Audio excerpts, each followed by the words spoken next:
So if you're in business, it is absolutely critical that you learn how to sell by phone and email.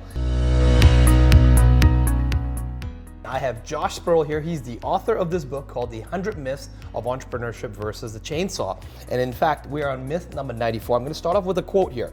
We don't like checklists. They can be painstaking. They're not much fun. But I don't think the issue here is mere laziness. There's something deeper, more visceral going on when people walk away not only from saving lives, but from making money. It somehow feels beneath us to use a checklist, an embarrassment. It runs counter to deeply held beliefs about how the truly great among us, those we aspire to be, handle situations of high stakes and complexity. The truly great are daring, they improvise, they do not have protocols and checklists. Maybe our idea of heroism needs updating. And this is by Atul Gawande.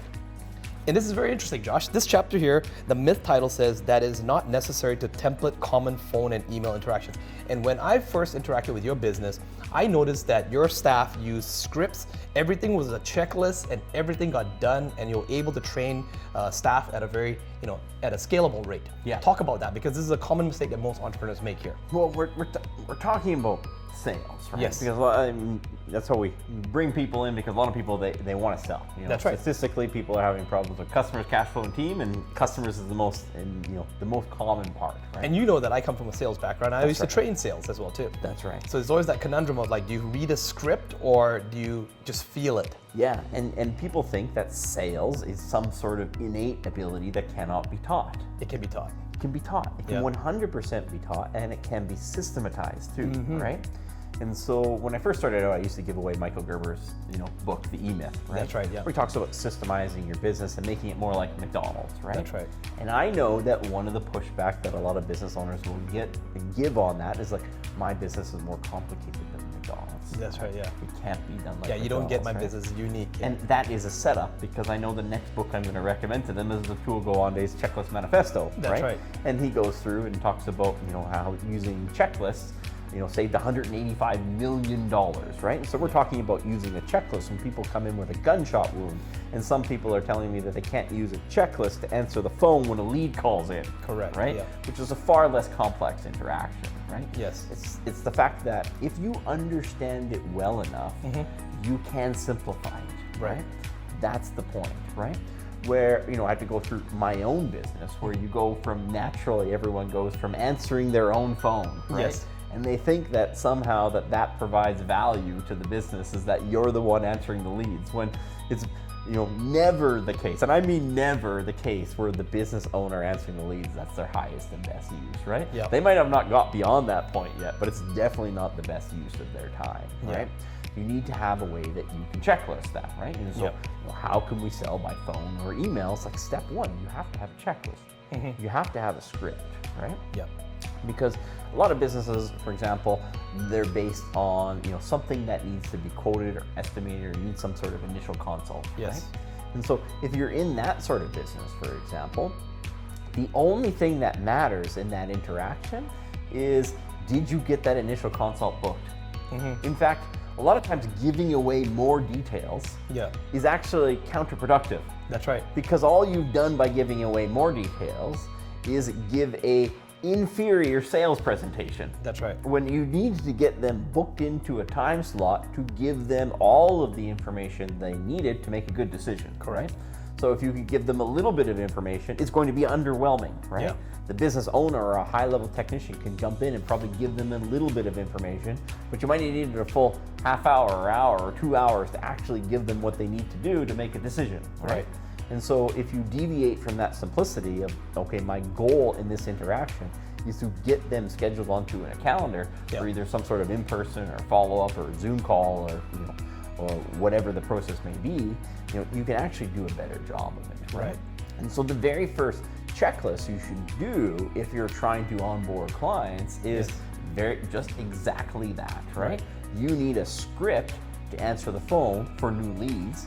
and you need an email to respond to new leads when they reach out, right? Right. And it can be systematized and done the same thing. Can you give an example, just a rough example of what that sounds like? So, the first thing you probably need to do is find out, who are you calling? Who's calling? Yeah, ring, ring, hello. Who's calling? Can I confirm the spelling of their name? Yeah. What's the name of the company that they're calling? How did you hear about us? Right. That's a big one, right? Because if you want the phone to keep ringing, you better start knowing how it rang in the first place, Was right? it Google? Did they see your reviews? Did they see a billboard? Right. What was it? That's right. And then there's going to be some information you need to do your initial consult, but it's probably not as much as you think you need, right? For example, in our business, we need to know what industry that they're in, right? We generally want to know who the owners are, right? And we generally want to know how many employees they have, right? Right. And if you can imagine, we used to have a longer checklist. Right. We want to know when their year end was, what's their annual revenue, right? Yeah. But then we realized that you would not believe how many business owners don't know their year end. And so if we asked them, it was wrong half the time anyway. So what was the point of asking it? We're going to have to it didn't actually affect whether they got the appointment or not. That's right. And then we would ask them what their revenue is. But, if they had a good accountant, they would already know their revenue, and so they probably wouldn't be reaching out, right? So again, we'd ask that question. No, that was already wrong. But then we started to realize if we know what industry they're in and how many employees they have, we probably have a better idea of what their revenue is for than they do, right? Because we know the industry and the number of people involved, and we got a pretty good idea to get to the initial consult. So then we had all the information we need. So we started to simplify the list of questions, like what do we actually need to be prepared to give this initial consult, right? Right. Not every detail, but what's kind of that minimum product, right? Right. And so then you're trying to populate that with the sole goal of getting that information, getting them onto a sheet, right? Yes. And so they'll generally try to jump ahead in the process, usually with some sort of, I just want a price. And then the line is, absolutely, I can help you with that. Let me just ask you, how do I spell your first name again? And then you just go straight back down into the same script that you need, because at the end of the day, all you need to know is what's their name, what's their company name, what industry they're in, how many employees there are, and get them on the calendar. And so you could train a junior administrator who's answering phones when they first join your company just to follow that script and stick to that script. Correct. Right. Going above and beyond that script, the only thing it accomplishes is it gets you into a position where you're going to do an inferior sales presentation because you don't have the actual time booked off to do it. Right? Because that junior person also as well does not know how to answer the questions properly and will probably push the customer away. And even myself or another senior person who is doing it, they don't have enough time to do it properly. At that time. To do a full fact-finding mission, to give them the whole presentation, so you're just going to do an underwhelming job. That's right. Because you guys do a 2-hour consultation, right? So if someone tried to answer a question in 10 minutes, that's a fraction of what you would do in 2 hours. Correct. I mean, we got 2 hours a lot. A lot of times we can do it in an hour, but we have 2 hours a lot because we know sometimes we can't get through it in an hour, right? And so, Then what happens next, Josh? So let's say they get the information and they book the consult, or they book the sales, or they book the quotation. Before you do that, you might need to have some objections. Right? Okay. You might get some objections, and it's like, I really just want a price. What if they push back? What if the ninja line, absolutely, I can help you with that. Let me just ask you, right? Yes. That works way more than you think it's going to work, but sometimes it won't work. You need to have standard, ways to handle that objection. For our business, for example, it's like rules of professional conduct with our CPA governing body requires to have a full understanding of the client before we quote a price. That's why we bring you in, to make sure we can give you a price that you can rely upon. Correct. Let me just ask you, right? So we have that worked out in our sales process, right? It really depends on your industry. You got to work that out. What are the common objections you might get, and actually put that into your script so you train your staff how to be able to handle those objections. That's right. Then you get down to the bottom, and you got them scheduled into an appointment, right? Yes. Okay, now you have them scheduled into an appointment. You have a way to confirm that appointment in a standardized manner, right? Right. So if you're trying to, figure this out on the fly, you might miss the date and time, right? Right. But if you have a systematized approach, you can give them a laser show of an email to confirm. You can tell them, here's the date and time. Here's the directions to our office. Here's what the parking's like to our office. Here's what you need to bring to your consult, right? In any sort of business, you can kind of tee that up and do a very effective And that's a job template that's got PDFs added to it with maps and directions and things like that all added to it, right? Correct, right? And between the two, we talk about how to sell by phone or email. Like I would always prefer to sell by phone if possible, rather than email, right? Yeah. It's a greater rate of compliance. It's just rooted deeply into our human psychology. You greater degree of influence with someone in person. That's right, yeah. Beyond that, your next best degree of influence is going to be by the phone, and beyond that, your last resort is kind of text by or email, yeah. right? So you want to have that, but even if you're forced to do email, let's say you get a lead coming in, you can't get them on the phone. You call them, it doesn't work, right? They don't get back to you. The last thing you want to do is send an underwhelming email, right?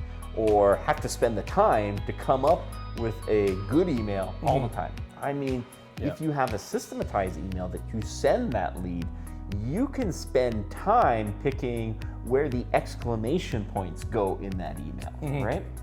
And so it's not, hey, do you want to book an appointment sometime? It's telling them exactly what they need to do and giving them your list of your next 10 available appointments, right? Right. Because again, the goal is not to create an email chain back and forth. The only goal is to schedule them into an appointment, right?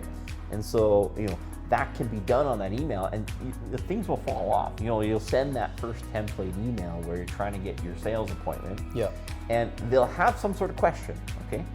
The goal is like, okay, you might need to answer that one, to get them back into the system, but the goal is the next email, you can update that template. What could we have put in the template that all we got back was a date and time and our questions answered, right?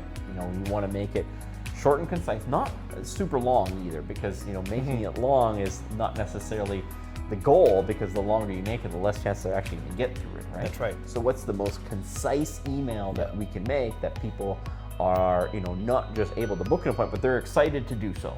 And Josh, I had a rule of thumb that, for these kind of emails, you want to keep it short and concise. What is that? I mean, in general, for most people's laptop screens, you should not have to scroll through the email. In other words, that the text is less than, it does not, spill below the fold of the screen, right? I try to put most of my templates on one page. Yeah. I really like templates that fit on one 8.5 by 11 with good spacing. I mean, like Arial 12-point font, right? Yeah.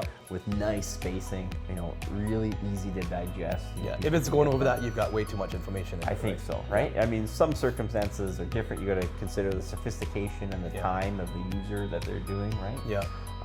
If they're buying a $2 million airplane, or they're buying a $10 million airplane from you, they'll put up with a 10-page checklist, right? Right. If it's a super long thing, that's some right. sort of technical thing. If they want to get a lawn mowing service, it better not be that long, right? That's right. Like it better be shorter, right? So you got to concerned about what's the price point and what's the sophistication of the user that you're dealing with, right? Makes sense. But if you want to sell by phone or email, do not confuse yourself into thinking that you can't template that. You can't script it, and you can't write template emails, because if you can't, that doesn't mean it can't be done. It's just that you don't understand it well enough yet to simplify it to teach to someone less qualified to do. Now, Josh, I know there's something that we didn't actually add into the book yet, but it's a little bit of a bonus.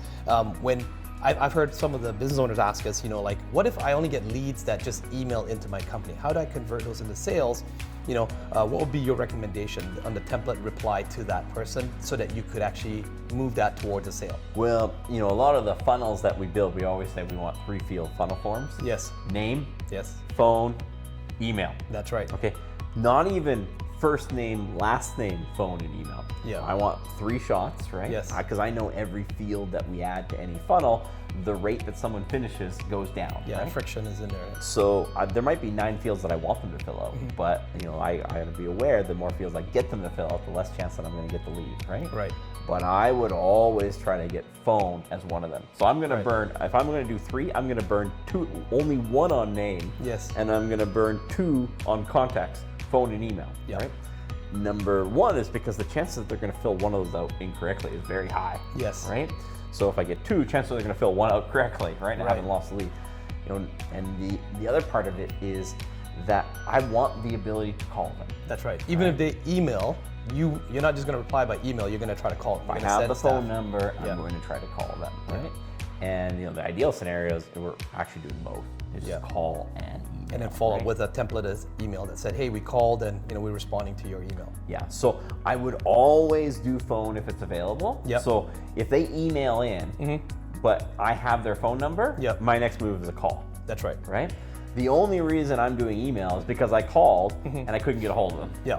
Now I'm going to do, after leaving a voicemail, then I'm going to send an email. Right? And it's going to be a templatized email that said, hey, we tried to call, we left a message, and we're going to actually ask them everything that we need to do and give them the appointment times to get them in. the goal by that email is not to engage in a conversation. Yeah. The goal is to get the appointment in one email, one and only one. And you'll start out, you won't win at that, right? Yeah.